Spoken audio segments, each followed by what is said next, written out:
오늘 저는 예배와 찬양이라는 제목으로 말씀 나누겠습니다. 제목을 한번 3번 읽어볼까요? 시작! 예배와 찬양, 예배와 찬양, 예배와 찬양. 우리가 평생 예배 드리고 있습니다. 또 천국 가는 날까지 찬양할 것입니다. 예배를 드리는데 찬양은 왜 중요한 거고, 찬양은 도대체 어떤 의미가 있는 것일까요? 이 구약 성경에 보면은 하나님을 찬양하라, 야훼를 찬양하라 라는 말씀이 350번이 나옵니다. 굉장히 많이 나오죠. 신약 성경을 조사해 보니까 약 49번이 나왔습니다. 합치면 400번에서 하나 모자른 399번이 나옵니다. 중간 정도 농도의 하나님을 찬양하라는 의미가 있기 때문에 확대시키면 400회 이상이 하나님을 찬양하라, 우리 예수님을 경배하라 라는 내용이 나옵니다. 이처럼 찬양은 너무나 중요하기 때문에 아주 많이 성경에 언급이 되어 있습니다. 시대에 따라 찬양은 변화됩니다. 예전에 어떤 교회에서 피아노를 갖다 놓는데 피아노를 이쪽에 놓는다, 저쪽에 놓는다, 싸움이 난 적이 있었습니다. 찬양의 본질을 모르고 드럼을 올려놓다, 드럼을 친다, 어떻게 거룩한 강대상에서 기타를 가지고 올라가서 치느냐 해서 실제로 한국교회가 분열된 역사도 있습니다. 역사를 따라 찬양은 조금씩 변하고 악기는 달라졌을지 모르지만 복음이 변하지 않는 것처럼 찬양의 의미는 변하지 않을 것입니다. 오늘부터 제가 찬양에 관한 이야기들을 좀 말씀을 드리고자 합니다. 목사님, 도대체 찬양의 정의가 무엇입니까? 우리가 왜 찬양을 합니까? 흔히들 찬양을 곡조 있는 기도다라고 얘기를 합니다. 그러니까 기도를 올려드리는데 그냥 오늘 드렸던 것처럼 나의 믿음 주께 있네, 십자가 능력 속에 영광 되었네 하면서 내 마음을 하나님께 곡조 있게 기도를 올려드리는 것이 기도다, 찬양이다, 맞는 말입니다. 또는 하나님의 말씀을 따라 하나님을 찬양하는 것, 이것도 굉장히 중요한 것입니다. 찬양의 정의를 2가지라고 말씀을 드릴 수 있을 것 같아요. 먼저 찬양은 하나님을 높이는 행위입니다. 다시 말해서 왜 찬양을 드리는가? 저와 여러분들을 창조하신 하나님을 높여드리는 것입니다.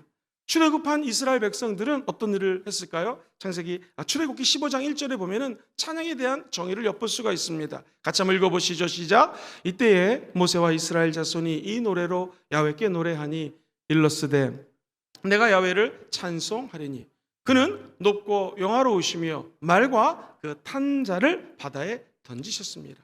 이스라엘 자손들이 이 노래로 하나님을 노래했습니다. 찬양했습니다. 노래인즉 내가 주님을 찬양합니다. 주님은 높으십니다. 주님은 영화로우십니다. 우리의 뒤를 따라오던 탁탁탁탁 그 말들과 그 말 위에 군림하고 탔던 장군들, 모든 군졸들을 저 홍해 바다에 빠뜨리셨습니다. 무엇을 의미합니까? 저와 여러분들이 평생 찬양하고 평생 하나님을 높이는 행위, 구원의 감격 속에서 하나님을 찬양해야 된다는 것입니다. 홍해는 늘 말씀드리지만 빨간 바다, Red Sea 영어로는요, 빨간 바다는 예수 피의 바다를 상징적으로 의미합니다. 홍해를 건넜다라고 하는 것은 저와 여러분들이 출애굽했다라는 표현입니다. 마귀 밑에서 애굽 종살이 하던 저와 여러분들을 죄와 허물로 죽을 수밖에 없는데, 아니 평생 마귀 밑에서 종살이 할 수밖에 없는 그 영혼을 하나님이 홍해를 가르시고 저와 여러분들을 광야 땅으로 옮겨 주셨다라는 것이죠. 우리의 찬양받게 합당하신 하나님께 제일 먼저 찬양의 고백을 드려야 될 것은 하나님, 나 같은 죄인 구원해 주심을 감사합니다. 내 마음속에 병이 있었는데 예수 믿고 부정적인 생각, 남을 험담하고 나쁜 부정적인 말을 하는 것들을 치료하신 하나님을 찬양합니다. 저와 여러분들이 종이었는데 이제 주인을 바꿔서 예수님을 평생 주인으로 섬기게 한 거 감사합니다. 뿐만 아니라 나는 하나님의 백성으로서 우리의 왕이 누구시죠? 우리 하나님 예수님에게 찬양과 경배를 올려드릴 수 있는 거 감사합니다. 무엇보다도 내가 하나님의 자녀로서 우리 아버지 되시는 하나님을 영화롭게 하고 하나님께 찬양 올려드릴 수 있는 것, 이것이 바로 찬양의 정의라는 것이죠.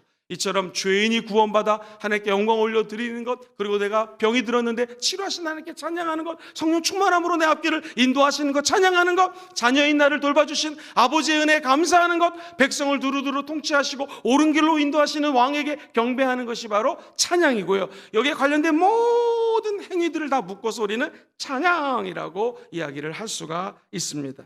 사랑하는 성도님들, 이 찬양은요, 예수 믿는 저와 여러분들이 마땅히 해야 될, 어떻게 보면 사명입니다. 그래서 저는 이렇게 정의를 하고 싶습니다. 찬양은 성도들의 사명입니다. 시작! 찬양은 성도님들의 사명입니다. 우리의 사명이에요.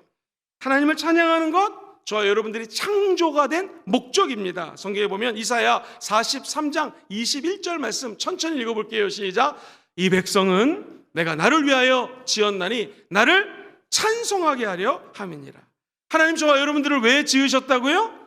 하나님을 찬송하기 위해서. 그렇기 때문에 찬양이 사명이라는 것은 하나님이 나에게 맡겨준 일이라는 것입니다. 이 마이크가 제 목소리를 담아서 스피커를 통해 여러분들의 귀에 들릴 수 있도록 하는 것이 마이크의 사명 아니겠습니까? 얘가 소리를 못 전달하면 마이크는 아마 폐기 처분 당할 것입니다. 그것처럼 우리 인간들마다 하나님이 주시는 은사가 있고 은혜가 있고 사명이 있습니다. 그런데 예수 믿는 저와 여러분들 모든 성도들의 공통된 사명이 바로 찬양입니다. 그래서 찬양을 하면 할수록 하나님과의 사귐이 있습니다. relationship, fellowship, 하나님과의 관계를 맺게 되고요. 하나님 안에서 교제를 할 수 있어요. 그래서 하나님은 내가 너희들을 창조한 목적이 나를 찬양하게 하기 위함이라고 이야기를 합니다. 이방 신들, 이방 우상의 찬양 방법은 틀립니다. 비나이다 비나이다 우리 복 주세요 라고 하면서 일방적인 복을 간구하는 기복신앙이 주를 이룬다면 우리 예수 믿는 크리스찬들의 하나님을 향한 찬양은 틀립니다. 마땅히 우리가 해야 될 사명이요, 하나님을 찬양하면 할수록 그분을 더욱더 깊이 알아가고 하나님 주시는 각 개인을 향한 사명을 깨닫는 일이 일어나게 될 줄 믿습니다. 사랑하는 성도님들, 우리가 잘 아는 베드로전서 2장 9절은 이렇게 얘기를 하죠. 우리에게 왜 왕같은 제사장이 될 수 있도록 은혜를 주셨을까요? 한번 같이 읽어보겠습니다. 시작. 그러나 너희는 택하신 족속이요 왕같은 제사장들이요 거룩한 나라요 그의 소유가 된 백성이니. 왜 우리가 이런 복을 받았을까요? 그 다음에 보면 이렇게 적혀져 있습니다. 시작. 이는 너희를 어두운 데서 불러내어 그의 기이한 빛에 들어가게 하신 이의 아름다운 덕을 어떻게 해요? 저 여러분들을 어두운 데서 불러냈습니다. 하나님의 찬란한 기이한 빛 가운데로 들어가게 주셨습니다. 우리가 될 것은 하나님 나에게 빛 주심을 감사합니다, 빛의 자녀대로 살게 하심을 감사합니다 라고 우리가 마땅히 하나님을 선전하고 자랑하는 것이 찬양이라는 것입니다. 그래서 찬양의 정의는 하나님을 경배하는 모든 행위, 우리의 사명인데요. 한번 저를 따라해 보실까요? 하나님을 내 마음을 다해 자랑하는 것. 시작. 하나님을 내 마음을 다해 자랑하는 것, 이게 찬양입니다. 그래서 우리가 알고 있는 할렐루야 무슨 뜻이죠? 주님을 찬양하라. 이 할렐이라고 하는 단어는 할랄이라는 단어에서 나왔는데 자랑하다, 높이다, 칭찬하다, 박수치다 그런 뜻입니다. 할렐루는요, 누는 너희들아 라는 의미고요, 야는 야훼 하나님을 너희들은 자랑할 지어다. 사람을 자랑하잖아요. 예를 들어 보겠습니다. 만약에 여러분의 아들과 딸이 엄마 아빠를 자랑했는데 그걸 어떤 집사님이 듣고, 김 집사님, 우리 집사님 아들이 엄마를 그렇게 자랑하는 얘기를 들었습니다. 엄마 그날 기분 찢어집니다. 갑자기 막 해주고 싶은 음식 많아질 것입니다. 아드님이 아버지를 자랑하는데 나는 이 세상에 많은 남자가 있지만 우리 아버지처럼 좋은 분은 처음입니다. 저는 진심으로 우리 아버지를 존경합니다 라는 얘기를 누군가 듣고 아버지에게 전해보십시오. 아마 그 아버지 아들을 향해서 주고 싶은 거, 베풀고 싶은 거, 만약 내 주머니에 있다면 다 주고 싶은 마음일 것입니다. 이처럼 자랑하는 거 있잖아요. 여기 놀라운 힘이 있습니다. 거꾸로 우리 아버지 나 다리에서 주워왔나 봐 막 이러면서 만약 부모님을 욕한다면 어느 부부가 그것을 기뻐하겠습니까? 하나님 아버지도 마찬가지입니다. 저와 여러분들은 마땅히 해야 될 일이 찬양하는 일입니다. 마땅히 해야 될 일이 감사해야 될 일입니다. 무엇보다 우리의 마음을 다하여 하나님을 경배하는 것, 이것은 우리 크리스찬들이 해야 될 마땅한 사명인 거 꼭 기억하시기를 주의 이름으로 축원드립니다. 그럼 큰 두 번째를 말씀드리겠습니다. 목사님, 좋습니다. 찬양이 그런 거라면 이 예배를 드리는데 찬양의 중요성은 무엇이겠습니까? 여러분, 이 찬양이요, 놀라운 일이 벌어집니다. 60세 넘은 노인이 사업을 하다 홀딱 망했습니다. 그래서 정신질환을 겪게 되었고 어쩔 수 없이 병원에 들어갔습니다. 병원에 들어가서 자기 인생을 한탄하고 있었는데 같은 환자 한 분이 무의식 중에서 이런 찬양을 드렸대요. 너 근심 걱정 말아라, 주 너를 지키리. 주 날개 밑에 거하라, 주 너를 지키리. 이분이 아무 생각 없이 부른 찬양인데 이 노인의 마음속에서는요, 그것이 하나님의 말씀으로 다가오는 거예요. 그래서 양날에 하나님 말씀은 살아있잖아요. 그렇지, 하나님이 계시는데 내가 왜 걱정하지? 주님이 지켜주시지. 주 날개 밑에 거하는데 내가 왜 걱정하고 있지? 하면서 그가 바로 그 정신병원을 나옵니다. 퇴원해가지고 닭고기 있죠? 닭고기를 이리 튀겨보고 저리 튀겨봤더니 너무 맛있는 거예요. 사람들이 막 사가기 시작합니다. 이것을 좀 더 큰 비즈니스화 하는데 물론 어려움을 겪었지만 결국 이 노인은요, 세계적인 치킨 회사를 만들게 되었고 지점을 많이 갖게 되었고, 우리가 잘 아는 켄터키 프라이드 치킨 KFC라고 들어보셨죠? 이 주인공 할아버지 커넬 할랜드 샌더슨이라고 하는 할아버지의 간증입니다. 이분이 정말 어려움 가운데 찬양 소리를 듣고 하나님 안에서 새롭게 변화가 되는 것이죠. 사랑하는 노인들, 우리가 드리는 찬양 별거 아닌 것 같죠? 찬양은요, 시리에 빠진 사람들에게 희망을 줍니다. 뿐만 아니라 찬양은요, 불신자를 향해서 복음 선포하는 것이 찬양입니다. 한번 따라해 볼까요? 찬양은 불신자를 향한 복음 선포입니다. 여러분도 그런 경험이 있으실 것입니다. 내가 힘이 없고 뭘 해야 될지 모를 때 찬양을 하면 내 안에서 힘이 납니다. 뿐만 아니라 이 영적인 것은 항상 전이가 되게 되어 있거든요. 찬양을 통해서 힘을 얻은 것이 다른 분들에게 전이가 됩니다. 심지어 정신병원의 한 여자 소녀가 찬양한 것을 다른 남성 할아버지가 듣고 힘을 얻었던 것처럼 우리가 입술을 열어서 찬양하는 거 별거 아닌 것 같죠? 엄청난 능력이 있습니다. 제가 군 생활할 때에 저희 선배님이 계셨는데 이분은 무거운 거 질 때마다 그냥 흥얼흥얼 노래를 하는 거예요. 솔직히 무거운 거 들고 일을 힘들게 하는 거 좋아하는 사람이 누가 있겠습니까? 근데 그 선배님은 항상 웃음을 지으면서 무거운 거를 들곤 했습니다. 도대체 선배님 그 비결이 뭡니까? 했더니 자기는 하나님을 믿는데 하나님을 찬양하면 무거운 거를 짊어져도 하나도 힘들지 않다라는 거예요. 너 십자가 예수를 생각해봐라. 예수님이 십자가를 짊어지고 그 무거운 죄짐을 지고 골고다 산을 올라가셨는데 그거에 비하면 이런 일들 아무것도 아니라고 하면서 본인이 몸이 좋지 않은데도 불구하고 늘 흥얼흥얼 찬양을 했던 그 선배가 기억납니다. 그러면 나보다 나이가 많고 힘이 없는 선배가 이런 무거운 짐을 흥얼흥얼 찬양하면서 옮기는데 제가 얼마나 큰 동기부여가 되겠습니까? 나도 열심히 해야지 라고 하면서 일을 했던 기억이 있습니다. 마찬가지입니다.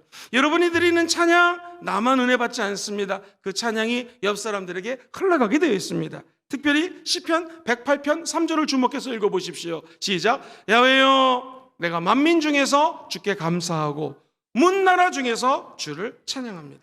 다윗이 자기의 기쁨을 노래하고 있는 것이거든요. 근데 이 노래하는 시점은요, 지금 정신질환자처럼 침을 질질 흘리고 자기 살기 위해서 쇼를 해야 되고 이런 어려운 상황을 당한 사람입니다. 그런데 시편 말씀을 가만히 읽어보면 진짜로 힘들고 어려운 상황 속에서도 구원받은 성도들이 해야 될 게 뭐냐? 만민 중에 주께 감사하고 열방 중에서 주를 찬양한다는 것이죠. 사랑하는 성도님들, 여기서 열방이라는 것은 당시 다윗이 어려움 가운데 하나님을 경배했을 때 이 찬양이 자기로 끝나는 것이 아니라 온 세계 믿지 않는 사람들에게까지 전해진다는 것을 상징적으로 의미합니다.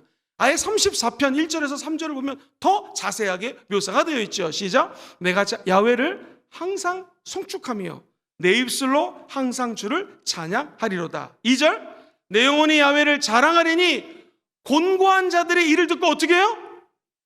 아까 야훼를 자랑하는 게 뭐라고 그랬죠? 할렐루야? 찬양이라고 그랬죠. 야훼를 자랑하면 그게 찬양하는 것인데 이 찬양 소리를 듣고 곤고한 사람들이 우리 주변에 너무나 많다라는 거예요. 예수 믿지 않는 사람들, 그분들이 듣고 기뻐할지어다. 예수를 믿었지만 희망이 없고 용기를 낼 수 없는 영혼들, 저와 여러분들의 찬양을 통하여 그들이 회복될지어다. 3절에는요 아예 한 걸음 더 나가서 이렇게 얘기합니다. 시작. 나와 함께 야훼를 광대하시다 하며 함께 그의 이름을 높이세. 할렐루야.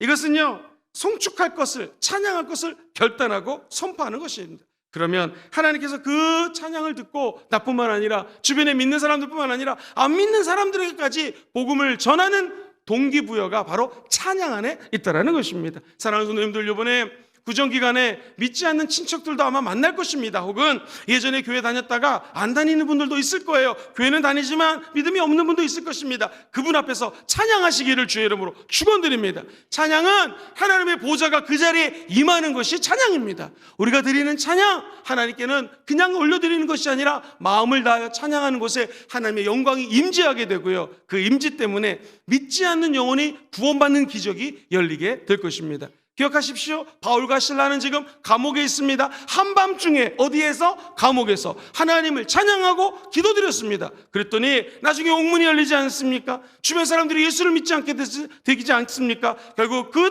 사도행전 16장 말씀을 따라서 빌립보 교회가 탄생을 하게 된 것입니다. 사랑하는 성도님들, 저와 여러분들의 찬양에는 능력이 있습니다. 할렐루야. 같이 해보실까요? 나의 믿음 주께 있습니다. 나의 찬양 주님의 능력이 나타납니다. 이번 구정 명절 기간 동안에 힘드신 분들 찬양하시기를 주의 이름으로 축원드립니다. 시어머니가 일을 시키면 주의 보혈 능력이 있도다 하시면서 시어머니 미워하지 마시고 잘 넘어가시기를 주의 이름으로 축원드립니다. 일하는 것뿐만 아니라 믿지 않는 자들에게 우리가 모범을 보일 수 있는 가장 좋은 것은 힘들고 어려울 때 찬양하는 것입니다. 시편 기자는 40편 3절에 이렇게 고백합니다. 같이 읽어보죠. 시작. 새 노래 곧 우리 하나님께 올릴 찬송을 내 입에 두셨으니 많은 사람이 보고 두려워하여 야훼를 의지하리라. 찬양이 우리 입술에 두기만 하면 많은 사람들이 이것을 보고 두려워하면서 하나님을 믿는 기적이 임하게 될 것입니다. 제가 여러분들을 성축하고 축복하고 구정기간 동안에 하나님의 은혜를 간구합니다. 이번 구정기간에 여러분의 입술에 찬양을 둘지어다. 잃어버린 영혼들이 주께 돌아올지어다. 말씀 그대로 많은 사람들이 보고 두려워하면서 야훼 하나님을 의지하는 기적이 저와 여러분의 찬양 속에서 나타나시게 되기를 주의 이름으로 축원드립니다. 예배는 무엇인가? 하나님의 아들 예수께 초점 맞추는 것입니다. 그리고 그분을 찬양하는 것입니다. 그 자리에 하나님의 영광 받으시고 우리의 찬양을 통하여 잃어버린 영혼들이 주께로 돌이키는 기적이 임하게 된다는 것이죠. 중국 밑에 마카오라고 하는 유명한 도시가 있습니다. 상업 도시인데요. 좀 나쁜 것도 많이 있습니다. 실제로 있었던 일인데 한 호텔, 조그만 호텔 2층에서 도박판이 벌어졌습니다. 그런데 거기 관광객이 2명이 있었는데 미국에서 온 관광객이 그 도박장에서 뒤에 이렇게 기대서 찬양을 계속 흥얼흥얼 거리더라는 것입니다. 그리고 중국 사람이 도박을 하다가 갑자기 찬양을 계속 하니까 저게 뭐지 했다가 그 음이, 노래의 가사가 얼마나 힘이 있었는지 그 사람이 그러더래요. 야, 이거 도대체 도박을 못하겠다 해서 도박 지금까지 한 것에 딴 금액이 미국 달러로 100달러 정도, 12만 원 정도가 있었어요. 그거를 탁 내놓으면서 이렇게 얘기를 했습니다. 야, 나 도박 이제 끝내겠다. 다시는 이 도박장에 오지도 않고 도박을 손에 잡지도 않을 것이다 하면서 그 순간 예수를 믿습니다. 또 다른 백인 친구가 그 장면을 목격한 거죠. 한 미국에서 온 관광객이 찬양을 하고 이 사람이 도박을 안 한다 그러고 크리스찬이 되는 걸 보면서 이분이 너무나 놀랐습니다. 나중에 책을 적었는데 이분이 존 코일이라고 하는 목사님이시고요. 지금 미국 필라델피아에서 침례교회 목사님으로 이 청년이 나중에 목사님이 된 것이죠. 찬양에 놀라운 기적이 있습니다. 사랑하는 성도님들, 예수 믿지 않는 사람들 앞에서 우리가 크리스찬으로서 열매 맺는 모습을 보여주지 못한다 할지라도 찬양하는 모습은 보여줄 수 있습니다. 그때 잃어버린 영혼들이 주께로 돌이키는 기적이 임하게 될 줄 믿습니다. 신학자 중에서 칼바르트라고 하는 아주 위대한 신학자가 있어요. 그분은 찬양을 이렇게 정의를 했습니다. 찬양은 하나님의 숨결이 머무는 곳입니다. 저 여러분들이 이번 구정 명절 기간 혹은 천국 가는 날까지 찬양할 때 하나님의 숨결이 그곳에 머물게 될 줄 믿습니다. 하나님의 숨결은 좀 유식한 말로 히브리 말로 루아흐라고 그래요. 바람이거든요. 그 바람으로 사람에게 생기를 집어넣으시고 생명을 되었다는 것이 바로 이 루아흐입니다. 신약에서는 푸뉴마라는 단어를 씁니다. 똑같이 바람이란 뜻입니다. 사도행전 2장에 보면 급하고 강한 바람이 온 집안에 휘몰아치면서 불의 혀같이 갈라지는 것이 각 사람에게 임했죠. 오늘 기대하기는 우리가 오늘 말씀 듣고 찬양할 때 그런 성령의 회오리 바람이 불어오기를 주의 이름으로 축원드립니다. 찬양은 하나님의 바람이 머무는 곳입니다. 오늘 찬양할 때 성령의 바람이 불어올지어다. 성령의 불이 번제질지어다. 그래서 그 불이 잃어버린 영혼들에게까지도 번져나가게 되기를 주의 이름으로 축원드립니다. 하나님께 우리가 드릴 것이 많이 있어요. 그런데 하나님이 가장 기뻐 받으시는 것은 찬양입니다. 시작. 하나님이 기뻐 받으시는 것은 찬양입니다. 가장 온전히 드릴 수 있는 것도 찬양입니다. 하나님은 부자신데 우리가 100만 원을 드린들 1000만 원을 드린들 그것이 하나님 앞에 얼마나 큰 액수겠습니까? 그러나 하나님은 그 자녀의 전심을 다하여 찬양하는 것을 기뻐한다는 것이죠. 만약에 우리 자녀가 아버지 내가 정말로 아버지가 좋습니다 라고 말하는 거하고 아버지 내가 집을 나가서 2년 동안 번 돈이 예를 들면 2천만 원인데 2천만 원 아버지 맛있는 거 사드세요, 차 사세요, 혹은 뭐 하는데 보태 쓰세요 라고 한들 아버지의 마음은 2년 동안 네가 나와 함께 있으면서 함께 하나님을 찬양하고 나하고 시간 보내는 것을 더 좋아하지 않겠습니까? 그것처럼 하나님은 저와 여러분들에게 헌금보다도 어찌 보면 예배보다도 찬양받기를 원하신다라는 것입니다. 오늘 금요철에 나와서 마음껏 찬양하십시오. 이 찬양이 거룩한 전염력을 가지고 잃어버린 영혼들에게까지도 전파될 지어다. 영적 전쟁을 선포하는 것이 바로 찬양입니다. 두 번째, 찬양은 왜 중요한가? 찬양은 예배의 핵심입니다. 시작. 찬양은 예배의 핵심입니다. 역대하 29장 28절을 먼저 읽어보죠. 시작. 온 회중이 경배하며 노래하는 자들은 노래하고 나팔 부는 자들은 나팔을 불어 번제를 마치기까지 이르니라. 자, 예배는 하나님을 높이고 자신을 낮추는 거잖아요. 자, 예배는요, 한번 따라해볼까요? 계시와 응답으로 이루어집니다. 시작. 예배는 계시와 응답으로 이루어집니다. 계시라고 하는 것은 괜히 계시하면 좀 어렵게 느껴지는데요, 이 설교하는 시간이 하나님의 메시지를 대언하는 시간입니다. 그래서 계시적 기능을 감당하는 것이 설교 시간이고요, 제가 말한 응답 있죠, 성도가 하나님으로부터 받은 은혜가 있습니다. 그것을 아멘으로 응답하고요, 하나님께 찬양하면서 응답하는 것입니다. 그래서 성도님들이 할 수 있는 최고의 예배는 무엇이냐면 하나님께 응답하는 거예요. 레스판스, 하나님께 은혜를 받은 것을 아멘으로 혹은 내 몸으로 박수치면서 두 손을 올리면서 하나님께 찬양하는 것이 바로 예배의 핵심이 된다는 거예요. 바라기는 예배 드릴 때마다 하나님 주시는 영적인 거룩한 계시와 말씀이 임할지어다. 주의 종이 말씀 선포할 때 그것이 여러분 마음속에 단 한 단어라도 마음속에 다가온다면 그것이 하나님 주시는 은혜의 메시지가 될 것입니다. 만약 그렇지 못한다면 기도하실 때 성령이 주시는 레마의 음성을 듣게 되기를 주의 이름으로 축원드립니다. 그러면 그것이 하나님 주시는 계시적 기능을 감당하는 것이요. 두 번째, 한번 따라해볼까요? 응답. 내가 받은 은혜들 있잖아요. 그래서 하나님께 응답하고 표출하고 응대하고 하나님께 마땅히 올려드릴 것을 대응하는 것, 이것이 바로 찬양입니다. 그래서 계시적인 기능과 플러스 하나님께 응답하는 기능, 이 찬양의 기능이 예배의 핵심이라는 것이죠. 저 여러분들이 오늘 기도할 때 찬양이 저 여러분 마음속에 흘러 넘쳐서 하나님 나에게 베풀어 주신 은혜들, 특별히 2023년도 하나님이 큰 은혜와 놀라운 기적을 베풀어 주실 줄 믿습니다. 미리 찬양하시고 미리 감사하시고 미리 하나님을 기대하시기를 주의 이름으로 축원드립니다. 오늘 예배가 이 찬양의 기능, 응답의 기능이 맞아떨어진다면 이 자리에 하나님의 기적이 임하게 될 것입니다. 역대상 29장 20절 한 번 더 읽어보겠습니다. 시작. 다윗이 온 회중에게 이르되 너희는 너희 하나님 야훼를 송축하라 하며, 회중이 그의 조상들의 하나님 야훼를 송축하고 그 다음에 어떻게 해요? 머리를 숙여 야훼와 왕께 절하고. 예배 때마다 다윗은 찬송하는 사람들을 세웠습니다. 그리고 그 사람들을 통하여 하나님께 찬양하게 했습니다. 왜 그랬을까요? 예배의 핵심은 바로 찬양이기 때문에 그렇습니다. 천국 가는 날까지 예배자로 살기 원하시는 분들은 아멘 해볼까요? 가장 핵심이 찬양이라는 거 잊지 않게 되기를 주의 이름으로 축원드립니다. 세 번째로, 찬양이 왜 중요할까요? 찬양은 참 신기해요. 내가 하나님께로 받은 은혜를 고백하는 거지 않습니까? 그런데 나도 찬양하고 옆에 있는 분도 찬양하고 온 회중이 찬양하면 우리 성도님들, 회중들이 하나가 됩니다. 그래서 찬양은 성도가 하나 되게 합니다. 시작. 찬양은 성도가 하나 되게 합니다. 대표적인 말씀 사도행전 4장 24절 말씀 읽어봅니다. 시작. 그들이 듣고 한 마음으로 하나님께 소리를 높여 이르되 대주제여 천지와 바다와 그 가운데 만물을 지은 이시여. 자, 한 마음으로, 옛날 성경에는 일심으로라고 적혀져 있는데 이 말의 원어는 호모데마돈이라는 단어를 썼는데요, 이 헬라어 뜻은 나누지 않는 믿음을 지켰다. 시작. 나누지 않는 믿음을 지켰다. 한 마음으로 찬양했다는 것은 마귀는 나누는 일을 하거든요. 근데 성령은 하나 되게 하십니다. 성도들이 모여서 찬양할 때 나눠지지 않습니다. 우리의 믿음이 하나 되게 된다는 거예요. 뭐 할 때? 하나님을 찬양할 때요.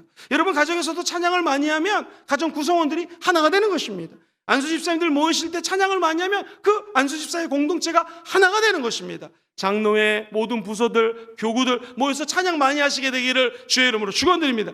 이 찬양에 놀라운 능력이 있어요. 특별히 성령을 따라 하나 되게 원하시면 아멘 해볼까요? 우리 순복음금정교회가 다른 건 모르지만 정말 찬양을 열심히 하고 뜨겁게 해서 찬양할 때마다 하나 되는 기적이 일어나게 되기를 주의 이름으로 축원드립니다. 같은 찬양, 같은 멜로디를 부른다 할지라도 성령 충만하게 전심으로 찬양하는 곳에는 성령이 임하고 공동 예배, 공동으로 하나님께 영광 돌려드리는 은혜가 임하게 된다는 것이죠. 찬양이 왜 중요할까요? 저는 이 네 번째가 제일 중요하다고 생각합니다. 찬양을 통해 하나님의 음성을 듣게 됩니다. 시작. 찬양을 통해 하나님의 음성을 듣게 됩니다. 예배학을 공부하는 사람들은 느헤미야 8장을 아주 주목해서 봅니다. 여기 보면 느헤미야가 이제 성경 율법 말씀을 성도들에게, 백성들에게 가르쳐 주고 싶은 거예요.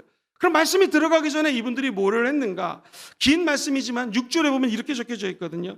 에스라가 위대하신 하나님 야훼를 송축하며 모든 백성이 손을 들고 어떻게 해요? 아멘 아멘 하고 응답을 합니다. 그리고 몸을 굽혀서 얼굴을 어떻게 해요? 땅에 대면 납작 엎드립니다. 야훼께 경배하는 거예요. 예배하는 장면입니다. 야훼 하나님을 송축하니까 백성들이 손을 들고 우리 한번 따라해 볼까요? 자, 카메라 저를 붙여주시고요. 두 손을 한번 들어보세요. 자, 아멘 아멘 하는 거예요. 여기 보면은 내가 야훼를 송축합니다. 그럼 여러분들 두 손 들고 아멘 아멘 해보십시오. 김영근 목사가 야훼 하나님을 송축합니다. 아멘 아멘. 아, 이겁니다. 이거죠. 이스라엘 백성들이 에스라를 통하여 하나님의 백성 느헤미야를 통하여 하나님 말씀을 전하기 전에 하나님을 송축합니다. 하나님을 찬양합니다. 그랬더니 아멘 아멘 하는 거예요. 얼굴을 땅에 묻고 납작 엎드려서 야훼 하나님께 경배하고 찬양합니다. 그리고 난 다음에 그 다음 줄 보면은 예수와 바니와 세레나 이런 하나님의 백성들을 통하여 8절 한번 보세요. 8절 읽어보겠습니다. 시작. 하나님의 율법책을 낭독하고 그 뜻을 해석하여 백성에게 그 낭독하는 것을 다 깨닫게 하니 백성이 율법의 말씀을 듣고 다 울었습니다. 총독 느헤미야와 제사장 겸 에스라 백성들을 가르치는 모든 레위 사람들이 백성에게 이르되 오늘은 자 시작 오늘은 너희 하나님 야훼의 성일이니 슬퍼하지 말며 울지 말라 하고 사랑하는 성도님들 율법을 낭독하기에 앞서서 말씀 전하기 전에 찬양하는 것입니다. 왜 설교는 예배 때 설교는 말씀은 찬양 다음에 있을까요? 오늘 이걸 기억하셔야 됩니다. 하나님을 송축할 때 아멘 아멘 하고 내 얼굴이 제일 높은 데 있지 않습니까? 이 높은 있는 교만한 내 얼굴을 야훼 하나님 임재 앞에 납작 엎드려서 주님을 경배합니다. 그때 하나님은 율법을 주시고 말씀을 주시고 삶의 변화를 주시는 것입니다. 오늘 하나님의 음성 듣기 원하시면 아멘 해볼까요? 우리의 심령이 하나님 먼저 야훼 아버지 앞에 아멘 아멘 창피하지 않습니다. 두 손 높이 들고 아멘 아멘 시작 아멘 아멘 이렇게 하셔야 됩니다. 내 가장 교만한 내 머리를 제일 먼 것이 머리에서 가슴이라고 그러잖아요. 이 교만한 나의 지성을 하나님 앞에 내려놓고 뜨거운 가슴으로 아버지께 납작 엎드리는 것이 찬양입니다. 그럼 우리 마음속에 하나님의 메시지가 들어오고 내 지성으로 아버지의 율법 말씀이 하나님의 성경 말씀이 우리의 영혼을 때리고 수술하는 역사가 나타나게 된다는 것이죠. 오늘 그 역사가 우리 가운데도 일어나게 되기를 주의 이름으로 축원드립니다. 역대하 5장 13절 14절에도 이런 말씀이 나옵니다. 천천히 읽어보죠. 시작. 나팔 부는 자와 노래하는 자들이 일제히 소리를 내어서 야훼를 찬송하며 감사하는데 나팔 불고 재금 치고 모든 악기를 울리며 소리를 높여 야훼를 찬송하여 이르되 선하시도다 그의 자비하심이 영원히 있도다 하며 그때 야훼 전에 구름이 가득한지라. 여기 무엇입니까? 야훼의 영광이 성전에 가득하는 거 찬양입니다. 우리가 찬양하면 이 스모원 금정교회 성전에 야훼의 영광이 가득하게 될 줄 믿습니다. 이거 말고도요, 성경에 보면 출애굽기 19장에 보니 모세가 십계명을 받을 때, 하나님 십계명을 줄 때 온 하늘 문이 열리고 나팔소리와 함께 야훼가 임재하십니다. 즉 찬양하면서 하나님이 임재하시고 우리에게 나타나 주신다는 것이죠.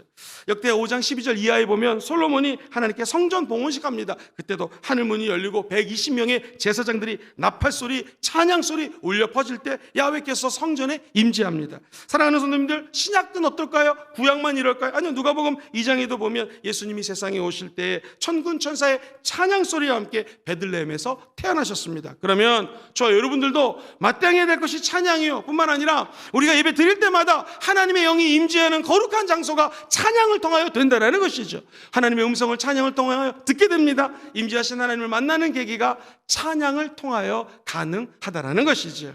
시편 22편 3절 말씀 읽어봅시다. 시작. 이스라엘의 찬송 중에 계시는 주여 주는 거룩하시니이다. 할렐루야. 우리 주님께 찬양할 때마다 이 성전에 하나님의 영광이 깃들지어다. 마지막 5번째 짧게 말씀드릴게요. 찬양은 하나님의 명령입니다. 시작. 찬양은 하나님의 명령입니다. 시편 149편 1절 같이 읽어보겠습니다. 시작. 할렐루야. 새 노래로 야훼께 노래하며 성도의 모임 가운데 어떻게 해요? 찬양할지어다. 신약성경에 보면 사도들이 매일 모입니다. 모이기에 힘쓰고 떡을 떼고 기쁨과 순전한 마음으로 음식을 먹고 하나님을 찬송했습니다. 하나님을 찬미하고 찬양하자 자 백성들에게 칭송을 받게 되었다고 성경은 약속하고 있습니다. 저와 여러분들이 찬양하면 우리 찬양하는 것 때문에 수많은 영혼들이 저와 여러분들을 아니 하나님을 찬양하는 역사가 나타나게 될 줄 믿습니다. 목사님, 그러면 결론입니다. 어떻게 제가 찬양을 해야 되겠습니까?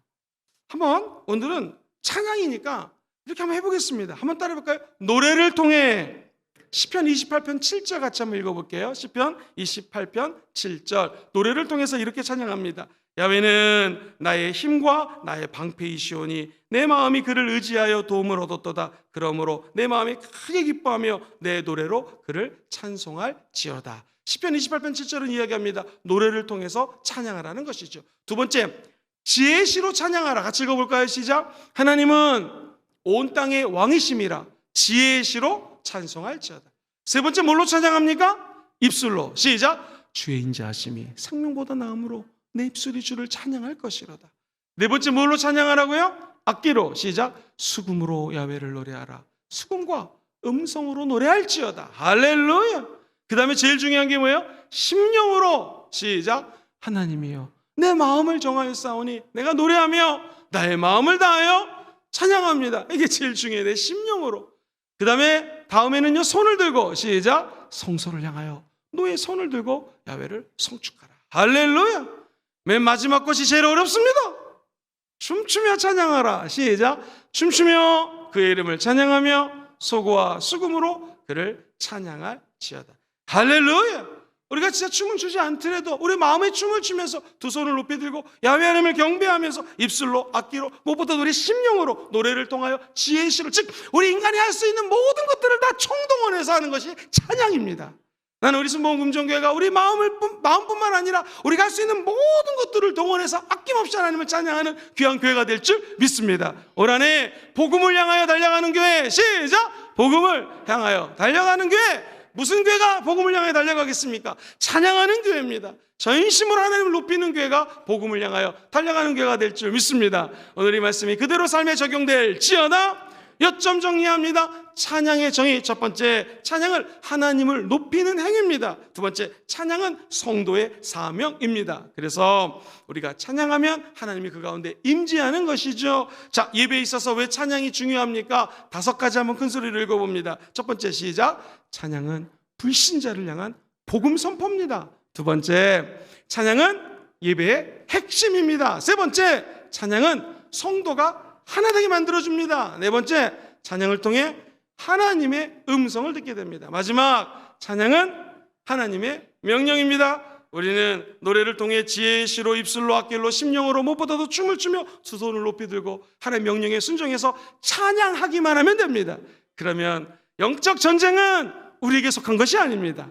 전쟁은 하나님께 속해 있습니다. 우리는 두 손 들고 하나님을 찬양하면 될 줄 믿습니다. 야훼를 송축하라. 아멘, 아멘. 기억하시죠? 야훼 하나님을 송축하라. 아멘, 아멘. 그대로 될지어다.